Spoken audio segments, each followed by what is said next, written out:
Hello everybody, and welcome back to another J8 Diecast iRacing Talks episode. I think, let me check here, this is either the 19th or the 20th episode. I think this is the 20th, yeah, this is the 20th. I started right around the time Kyle Larson had that incident there with the racist slur in the iRacing. So we've been going since then, which was in April, sometime in April. I think I'm going to finish out the season, reevaluate this, and I'll still try and do something, but it'll be in a different way. It'll be a different setup for this. But I hope you guys do enjoy this. We got a lot to talk about. We've got some stuff from the vlog I went to, some stuff from the race I went to in the vlog, stuff to talk about from that. We've got a lot to talk about from the races this past weekend, some opinions, some upcoming things, and we just got a lot to talk about here. So I hope you guys do enjoy this. Stay tuned, comment your thoughts and opinions, but make sure you like the video and subscribe. Check out all the links down below. Go follow and subscribe to all those. Helps a lot. And let's get into it here. So the first thing on the agenda today is the Thompson vlog. If you don't know, I went to Thompson Speedway Motorsports Park Thursday, September 3rd, I believe it was, to watch mainly the NASCAR Whelen Modified Tour. There was local stuff there as well, but the Whelens were the main reason in going. So I made a vlog. If you haven't seen it and you want to, I definitely recommend it. Watch like the first 4 or 5 minutes, and then to get to the best part, skip to like the 12-minute mark. And then that's when the Whelens start. And I say that because this Whelen modified race is hands down the best race I've ever seen in person. It was great. It was just the best race I've ever seen. Super exciting. I was hyped. If you watch the vlog, you'll be able to tell just how excited I was. But I was having a blast at that race. It was a lot of fun, very entertaining, and I love the mods. And that just shows why. If you haven't seen a mod race, definitely go check them out. They're mostly, or the Whelens anyway, mods in general, but they're mostly in New England and on the East Coast. But if you ever have a chance to, 10 out of 10, it's worth your money. So, best race I ever went to. Go check out the vlog, and from like the 12-minute mark, like I said, watch until the end, or at least until the end of the race, because it's worth it. That's the best race ever that I've seen in person. There was one thing during the race, it came down to it without spoiling it all. Ryan Preece was in this race, because if you don't know, Ryan Preece was a modified driver before he went to NASCAR and the Xfinity Series for a few races, and then full-time to the Cup Series. He grinded his way up through the ranks, starting in the mods. He's from Connecticut, so like I said, the mods are mostly New England, so in Connecticut, Stafford and Thompson are kind of the heart of modified racing. So he was born right in the heart of the mods, so that's kind of how he got his start, or why he started with them. So he was racing there, started mid-pack, worked his way up to the front, was leading, and without spoiling too much of it, basically he something happened to him. He came to pit road. I didn't know why. Nobody really knew why. But I guess his car ran out of gas. And that was posted on his Instagram saying how he ran out of gas with a full tank. So, some sort of mechanical problem there, I guess. But he worked his way up. He took the lead. Caution. About to go green. Came back pit road. I was freaking out. I didn't know why. And I guess that was it. Next thing with the mods, and the last thing for now, next weekend, the September 11th and 12th, Full Throttle Fall Weekend at New Hampshire Motor Speedway. I'm going to that. Probably be vlogging it again. As I know a lot of you guys do like the vlogs. I like doing them. I think they're cool. I think they're a lot of fun. So next weekend at New Hampshire, I get to see the Whelen Modified Tour again. And if you don't know, New Hampshire is the Modified Tour's Daytona. It's the biggest, most prestigious track on their schedule, so going to be going to that. Fortunately, this is the Musket 200 now. It was the 250. They took 50 laps off of it. I'm not sure why, if it was something that was predetermined or if it was because of Corona. I don't know, but 50 laps lighter on the Whelen Modified Tour. Also, I get to see the American-Canadian Tour, which is some late models. And the last time I saw them at New Hampshire, it was an absolute wreckfest. I'm going to start the iRacing here so I don't forget. So Modifieds, American-Canadian, and the U.S. Legend cars. Never seen Legends race before, so I've seen them on dirt, but never on asphalt. So that'll be fun. I'm super excited to see those. There's a lot, or much shorter agenda for the Full Throttle Fall Weekend this year due to COVID. Usually, it would have the Modifieds, the ARCA series, which got taken off a few weeks ago. It would have the Pinty series, but they can't. The Pinty series is the Canadian version of NASCAR, pretty much, and they can't come over or down due to Corona. So Modifieds, ARCA, Pinties. I don't think I'm forgetting anything. Pretty sure that's it. The American-Canadian Tour, last time they were here was either September 2017 or July 2018. So they're making their return, or as far as I know, the first return that I've seen of them at New Hampshire. And I think that's it. But losing some more major events, I don't want to say major, but Pinties and ARCA are definitely bigger compared to the American-Canadian Tour and Legends cars. So we're just going to see more local stuff tonight, or not tonight, but on Friday and Saturday. But I'm super excited to get back to the racetrack. You can never go to the racetrack enough, and to see the Modifieds again. My favorite series. Gotta love them. So I'm super excited. Next thing, finally getting into some NASCAR here.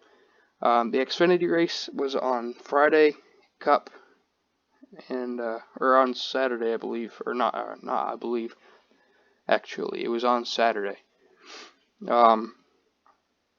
So it was probably, in my opinion, the most entertaining race of the weekend. The trucks, not a lot.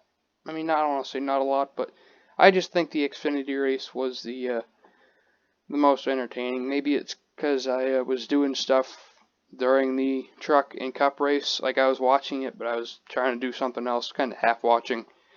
And I definitely paid the most attention to the Xfinity race, but there's an early wreck in the Xfinity race, only lap 2, I think it was, and it involved the 8 car of Daniel Hemrick, the 68 of Brandon Brown, and the 39 of Ryan Sieg.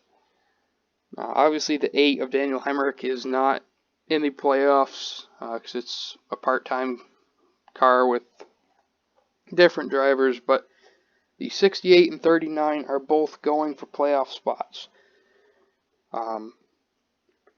Basically, Anthony Alfredo in the 21 got up the track and hit Hemrick, who wrecked and collected the 68 and the 39. The 68 and the 39, like I said, in the playoff hunt, on edge, and still in need of points. So that really hurt them, or you would have thought. But they actually recovered very well. Luckily for them, the damage wasn't too terrible, and that's shown by the fact that Ryan Sieg finished 3rd, and Brandon Brown regrouped to a 17th. Probably would have finished a little better, but 3rd for Sieg, 17th for Brown, and Daniel Hemrick finished last. So it's just another wreck for Daniel Hemrick, and he made a comment after that wreck that kind of irked me, so I'm going to talk about that here. Basically, like I was explaining the wreck, Anthony Alfredo went up the track, got into Hemrick, he hit the wall, came down, collected Sieg and Brown. When he was out of the care center, he was talking about the incident, and it was something like, let's see if I can find the exact tweet here, as I saved it. His comment wasn't sure, and this is Hemrick talking about Anthony Alfredo. He said, I wasn't sure if his iRacing simulator quit or what, or quit working or what. Now, I have a problem with that, because Daniel Hemrick is in absolutely no position to be criticizing other drivers, especially a full-time one. Now, yes, you can argue Alfredo's full-time because he's younger, he's got sponsorships, which, the biggest part of racing, but Hemrick has his own sponsors too. He could be full-time, but the problem is he wrecks every race. And what I mean is he's in no position to be criticizing and critiquing other drivers, is he's wrecked in, I think it was 7 of 16 races. Let me go see if I can find the exact stat. But it irked me, it rubbed me the wrong way. Because I used to like Daniel Hemrick. I thought he was a good driver. And, what I'm saying, it's nothing to do with him as a person. He's a great guy. That's something I know as a fact, hearing things. But just this comment as a driver, he's in no position to be making it. He's DNF'd in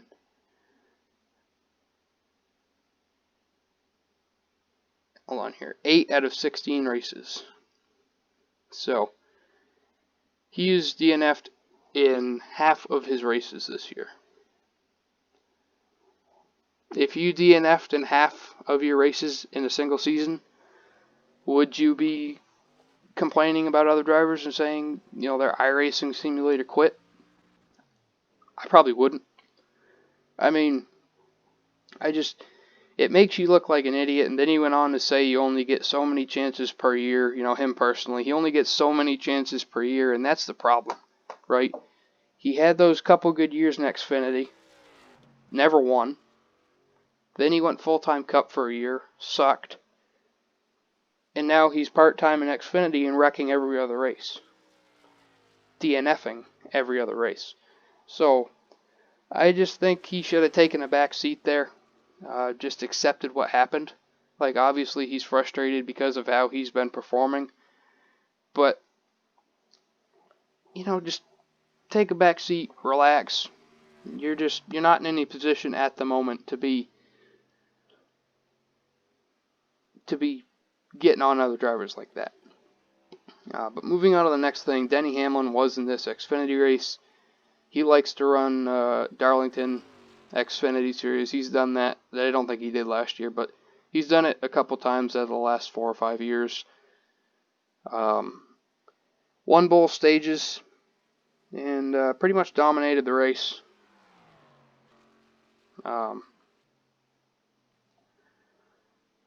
So he dominated that. Kind of expected it. But even though he dominated, alright, if you missed the race, go watch the last couple laps. Denny Hamlin won both stages, and he didn't win the race though. He led, most of the laps, but did not win the race. It's not where you start, it's where you finish. And that was pointed out to me by a guy on Twitter last night when we were talking about Truex, but we'll talk about that later. Basically, closing laps, Hamlin and Chastain were going for the win. Hamlin was chasing down Chastain for the lead, and he was getting there. He was right with him, catching him faster. And he tried slide jobs before, but couldn't really get him to stick. And Chastain kept getting around him, taking the lead back. And there was the final slide job. He tried it with I think it was coming to 2 to go, 2 or 3 to go, something like that. And Hamlin went down below, tried to pull a slide job. He was clear. He came up in front, but couldn't keep the momentum. So Chastain had the speed. Obviously, he couldn't just cut down like that in the middle of the corner and try and avoid the wreck with the momentum and speed that you have, but also the tires in general, but especially at a place like Darlington.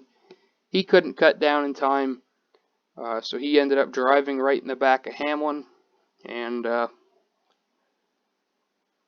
was in turn 4. I think that was coming to 2 to go or the white flag. They get together, and Brandon Jones, who had been catching them because they'd been battling so hard, drives right by him, goes around, leads the last couple laps, and wins the race. So definitely unexpected right there. I think everybody expected Hamlin to win, and he almost did, but I don't think anybody was expecting Brandon Jones to win. He does have 3 wins on the year, so he's been doing all right. His wins, obviously, at Darlington last weekend, but also at Phoenix and Kansas this year. So he's got 3 wins on the year. He kind of snuck away with that one. And congrats to him. Like I said, I was not expecting that. So it's wicked cool. It was a great finish. My thoughts on it: it was clean. And what I'm about to say, it's probably pretty well documented if you've followed me for a while that I'm not the biggest fan of Denny Hamlin. Just, like I said, nothing about who he is as a person, but as a racer, not the biggest fan. But I will say, I give a lot of credit to him because what he did in those closing laps, catching him, but if he wanted to, he could have wrecked him. But he gave it every chance to pass him clean. There was times where it would have been way easier for him to just slide up and hit him, but he let out of it, didn't make contact, went back up, caught him again, made another move. He could have had so many opportunities to wreck him and win the race, and he didn't. So I gained a little respect for him for that. Now, obviously, it's because he's a Cup driver racing in a lower series, so I don't think he's going to go all out and take a win from a lower series guy. But if it was the Cup Series, chances are he would have been a little more aggressive. But even on the move he made, I don't think it was dirty. It was a slide job.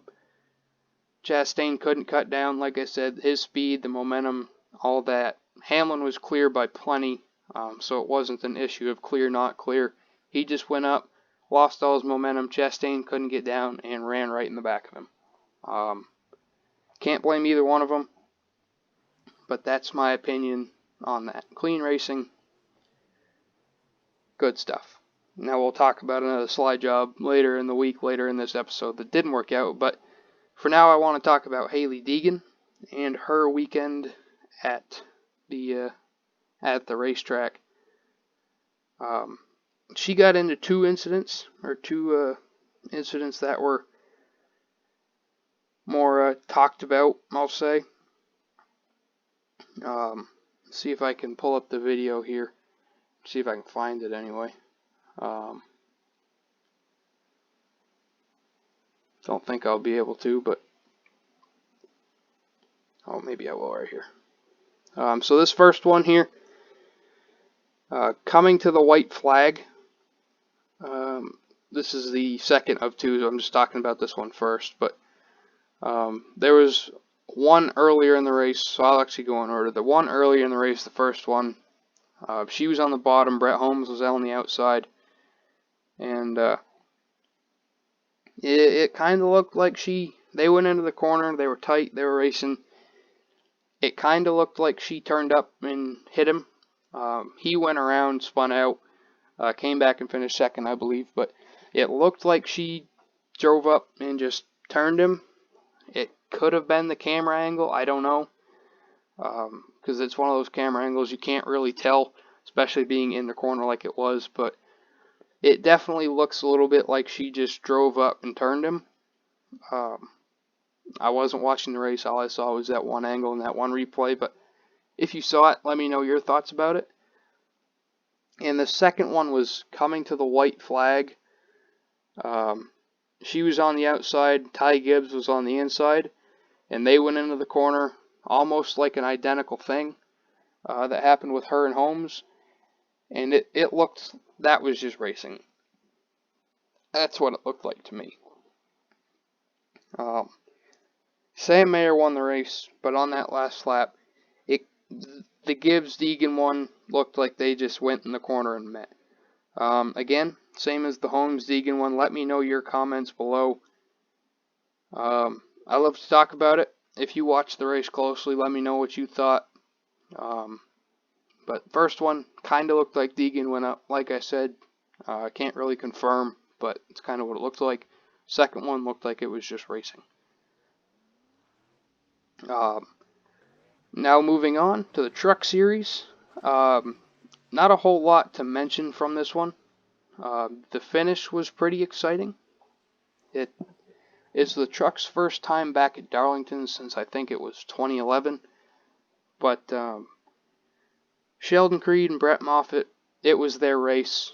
They were the ones that were out there leading the laps, winning the stages, and, doing the GMS thing. GMS has been pretty dominant the last couple races, but they're a good organization, so you kind of expect that. But especially the last couple races, Creed has been on his game and should have won a Darlington race. So pretty much caution came out with 2 to go, which means caution comes out. They get a NASCAR overtime. Under caution, I think it was a split decision pretty much, with cars pitting versus not pitting and staying out. I think the first 4 or 5 pit, and that includes Sheldon Creed, the leader. Everybody else that pit was kind of from back in the field. But Sheldon Creed was leading. With 2 to go, caution comes out. He decides to go down pit road, which is the first mistake. I wouldn't have done that going in overtime. I'm against it. I know it screwed Chase over a couple times this year. I'm not a fan of it. Like, I can understand it and see points of why it's a gamble for sure, but I'm all for staying out. So that was the first mistake in my opinion. And to top it all off, he gets a speeding on pit road penalty. So that threw his race away right there. We know he wouldn't have gotten back up to the lead because Austin Hill, who was third, pit with them, and only got back up to third on the restart by the time the race ended under the overtime. So he might have. I don't think so. I think Ben Rhodes was pretty much going to get it from that point, but he kind of threw it away. Not so much a strategy call. I think that was a crew chief and maybe just a team decision, but the too fast entering really took it away. So I hate it. Sheldon Creed's one of those guys I root for. I like him. I think he's a good driver, pretty talented. So hate to see that. But next thing I want to talk about, and the biggest thing, the thing that's been on my mind since it happened last night, Chase Elliott and Martin Truex Jr. Obviously, last night, Darlington Southern 500 was the first race of the playoffs. Kevin Harvick wins it. He shouldn't have, but he did. He's on to the round of 12. I will pull up the standings here and get a complete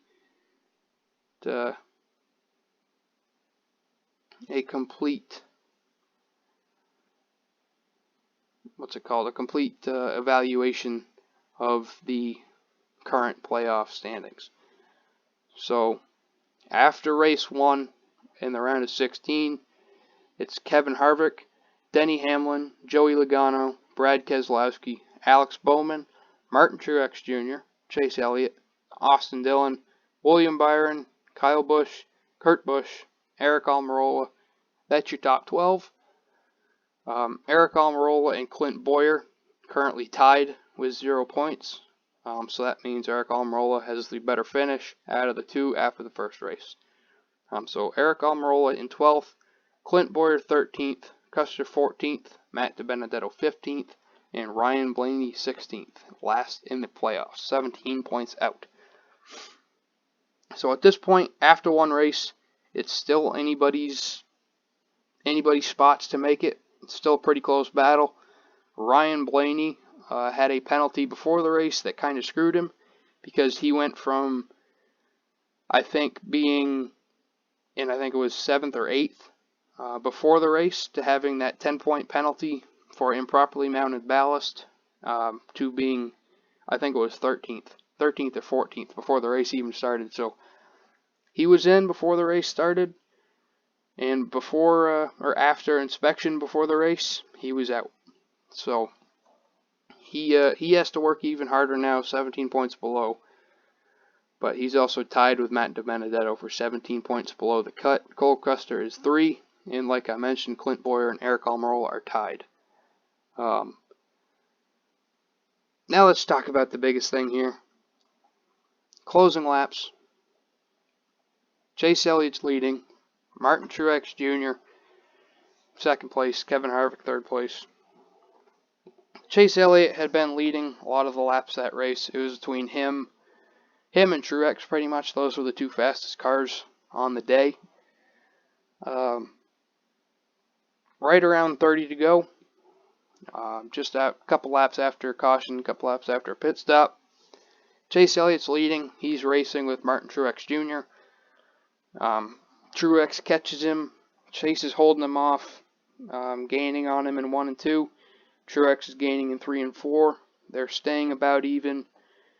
There's laps when they're staying even, laps when Truex was catching him, and laps when Chase was pulling away. But fast forward here, they come out of 4. Chase Elliott gave Truex the bottom. I think it was with like 28 to go. I think that was the number. Truex catching Chase. Chase in the 3 gives Truex the top. For some reason, that's the mistake that I will point out that Chase made. I have no clue why he gave him the top. Or gave him the top. The top is the dominant line at Darlington. You just get such a good runoff that it's worth it. So he gave him the top, which killed any sort of speed or momentum in comparison that he had. Coming out of 4, he's right with him. Down the backstretch, Chase on the outside, Truex on the inside. Going into 1, Truex tries to dive bomb like Hamlin did, but he's not clear. Hamlin was clear, Truex wasn't. Truex can't hold it. He runs out of talent, slides up the track, and takes out Chase's left front, puts him in the wall, puts himself in the wall, and takes them both out of the race. So Martin Truex Jr. really just forgot how to drive and ran out of talent. I've made posts about it, Facebook, Twitter, Instagram, and all that stuff. And obviously the responses are, how's the talent that you have? How much talent? How many races have you won? And that's the most pointless thing that you can respond. Obviously, I haven't won any NASCAR races. I'm not saying that I have. I'm not saying that I'm more talented than he is. He's a champion. He should know better. I'm all for hard racing and slide jobs and rubbing racing. I'm all for it. But with 30 to go in the playoffs, I think you need to be a little more patient, wait a few more laps, and then make your move. The oldest saying is, if you're going to drive like an asshole, you better win the race. He drove like an asshole and took himself out with the car that he was being an asshole to. So, it's 100% on Truex. I'm, pissed off, obviously, as a Chase fan. And not a big fan of Truex before this, but especially now after, because when he gave his interview, he in a way kind of blamed it on Chase. He said, first thing he said was, well, there obviously wasn't enough room for the both of us there. And guess who's supposed to give up? Obviously, neither one of them want to because they're competing and racing for the win. They're for the lead at that point, not really for the win with 30 laps to go. But if there's not enough room, the car that's in the worst position needs to give it up. The car that has the preferred line is given the room. That's just what makes sense. And you know how and why it makes sense? Because if the car with the worst line doesn't give up the room, the result you're going to get is what happened. You're going to go up the track and you're going to take out the car you're racing with and yourself. So Truex was just a dumbass in that moment, forgot what he was doing, I don't know. He should have lifted. I know never lift and everything, and everybody's going to be like, oh, these new fans in NASCAR and whatever, you know, they don't like rubbings racing, they can't race, they can't rub. Like I said, I'm all for it, but he needed to be smarter in that situation. Lift, give him some room, and then race it out. But with 30 laps to go, it's not the time to be pulling slide jobs when you know you can't make it. And the fact that after the race he tried to blame it on Chase is just beyond me. He said that thing about there not being room for the two of them, and then he goes on and continues saying he thought he had more room and that he thought Chase should have given him more room, and it's just ridiculous. Truex didn't really own up to it. Kind of finds a way around it and bitches and moans, which is kind of what he's done since he won the championship. He was fine before it.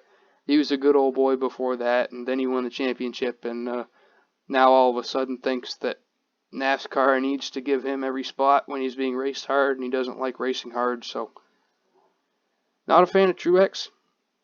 I wasn't before, and sure as hell I'm not now, but Truex just straight drove him into the wall.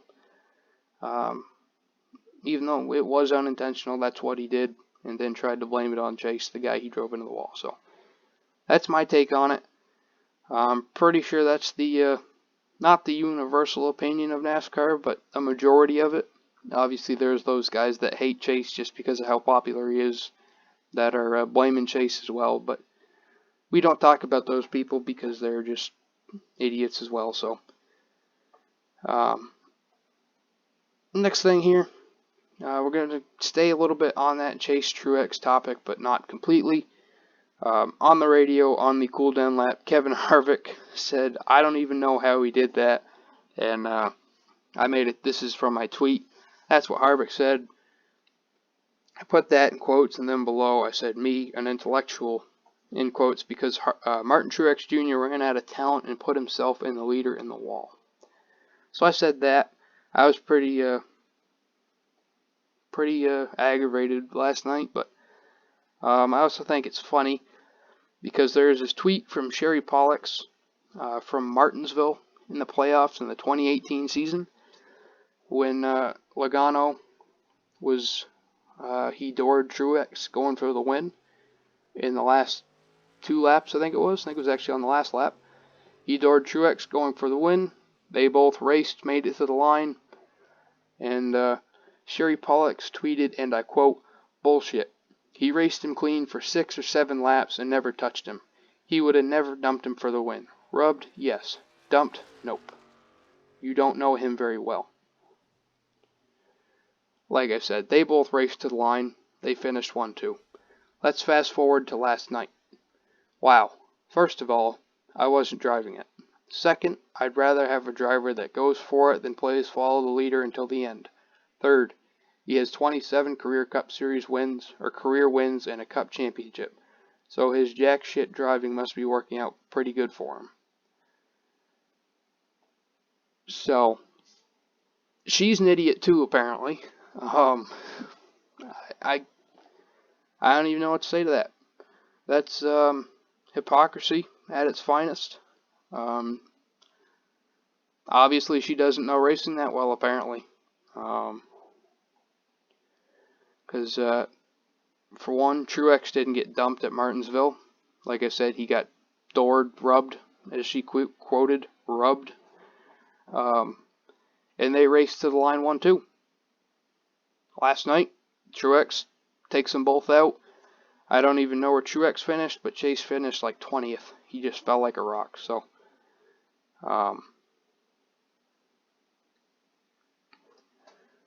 Truex just took him out, and yeah, that's what happened.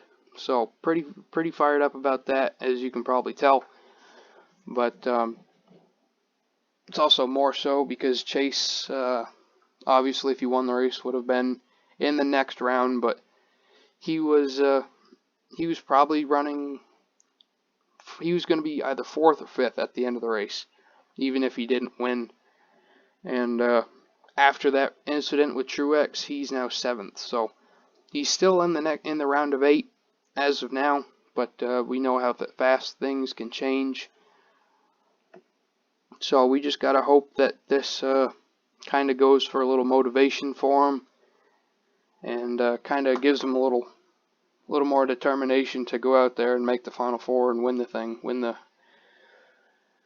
war, as Martin Truex Jr. would say. So it's gotta hope that happens. But the last thing I want to talk about here is Austin Dillon. 2 wins in his career before this year. One was a restrictor plate, so it's still a win, but it's not, a full-on talent win. And the second one was fuel mileage. So, or actually reverse. First one was fuel mileage, second one was restrictor plate. I think. Something like that. I don't know. But first one, or the other one, was fuel mileage. So again, not really talent, strategy. Not saying he's not talented. Not at all what I'm saying. I'm just saying that's how he got his first 2 wins. Then he went out and won this year. I don't even remember where it is. Let me double check here.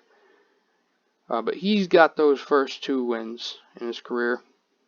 Kind of default, but they count. They're actual wins. Not saying that they're not. Then he goes out this year, and he straight up wins Texas. Like, he goes out and wins. I mean, drove his ass off, worked to the front, was right place, right time, won the race, and his teammate finished second. He just about won again last night. I think if he had 5 more laps, I think he would, maybe not even 5, maybe 3. I think if he had 3 more laps left, he was going to win the race, because he caught Harvick. First of all, when Chase and Truex were 1 and 2, it was Chase, Truex, Harvick, Dillon. Dillon caught Harvick from 3 seconds, and then it got stretched back out again, and then Harvick took the lead, and then he caught him again from like 2 seconds back to a second, and then in the last 2 laps made it from a second to 3/10 of a second. So I think if he had 3 to 5 more laps, Austin Dillon was about to straight up win him another race. So gained a lot of respect for Austin Dillon. Lost a lot of respect for Truex. Gained some respect for Denny. It was a night full of up and downs. It was a great race. Obviously, I wish the finish was a little different, and I wish that Chase got out there and got him the win, but he'll get another one. He'll get more. He's talented enough. He's got a good enough team and a good enough car, so it'll happen. We just gotta hope he can stay in the playoffs and make it to the Final Four, and then go from there. But Truex dumped him. If you disagree with me, let me know in the comments. And like I said, I love to hear different opinions, talk about them, discuss them. So let me know. But that's it for this one. Had a lot to talk about. I hope you guys did enjoy the video. Make sure you like the video and subscribe to the channel as well. Helps a lot. We've been getting new subscribers at a pretty steady rate, so just trying to keep it up. I thank you guys for subscribing, those of you who have. Helps a lot, means a lot. But I hope you guys did enjoy the video. This will be up Tuesday, because today's Monday when I'm recording this, and I uploaded the vlog because I wanted to get that published. So this will be up Tuesday. I'm not sure what videos will be up Wednesday, Thursday, Friday, Saturday, so not sure for the rest of the week. But Monday will probably be the vlog from Full Throttle Fox. I'm going to be doing that again. And I don't know about an iRacing Talks next week because I'm going to be at the track vlogging, and the only race I think I'm going to be able to see is the Cup Series race. So I'm not sure I'm going to do one. Chances are no, but it could change. So, but I hope you guys enjoyed this. Like I said, like and subscribe. Stay tuned for following videos. I hope you guys enjoyed. Thank you for watching, and I will see you in the next one.